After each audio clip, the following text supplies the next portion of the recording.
kalian. Konten ini dapat menyebabkan Anda mengerti dengan mudah.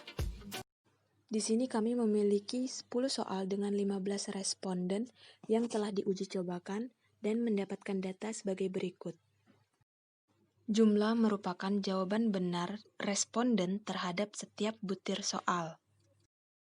Sigma X merupakan jumlah jawaban semua responden terhadap suatu soal. Seperti contoh pada butir soal pertama, semua jawaban responden bernilai 9, begitu pula seterusnya.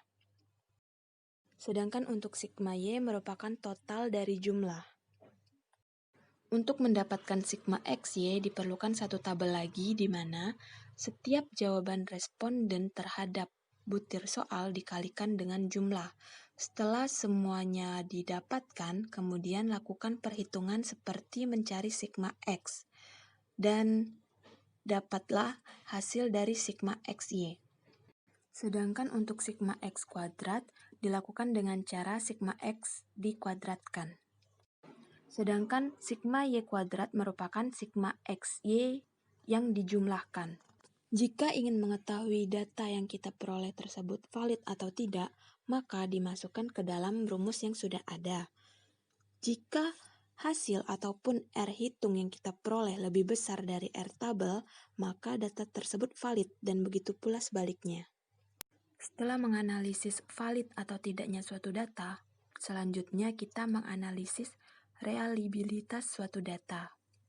Tabel yang digunakan saat menganalisis data valid sebelumnya digunakan kembali di data reliabilitas, namun bedanya ditambahkan kolom total kuadrat dengan cara total dikuadratkan sehingga menghasilkan total kuadrat.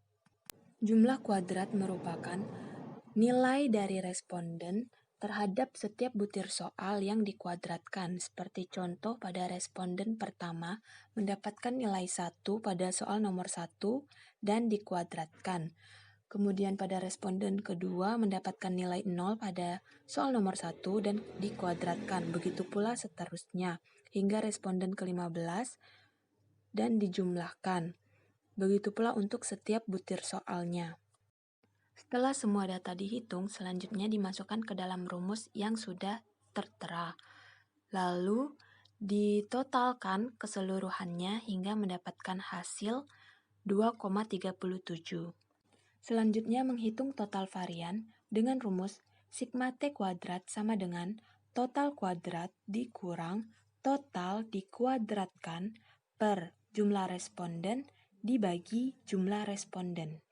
Selanjutnya menghitung koefisien Cronbach alpha dengan rumus yang telah tertera dengan memasukkan semua data yang telah kita hitung hingga menghasilkan R sama dengan minus 0,77, di mana 0 sampai 0,5 tidak reliable dan 0,5 sampai 1 reliable dengan menunjukkan data yang kita peroleh ternyata tidak reliable. Kesimpulannya, suatu butir soal dapat dikatakan valid atau tidak berdasarkan kepada R hitung lebih dari R tabel atau sebaliknya. Dari data di atas diperoleh 4 butir soal yang valid dan 6 soal yang tidak valid. Didapati dari 10 soal dengan 15 responden. Setelah dilakukan uji validitas, maka dilakukan uji reliabilitas. Untuk hasilnya, didapati interpretasi hasil sangat lemah dikarenakan datanya tidak reliable karena R-nya di bawah rentang jumlah R.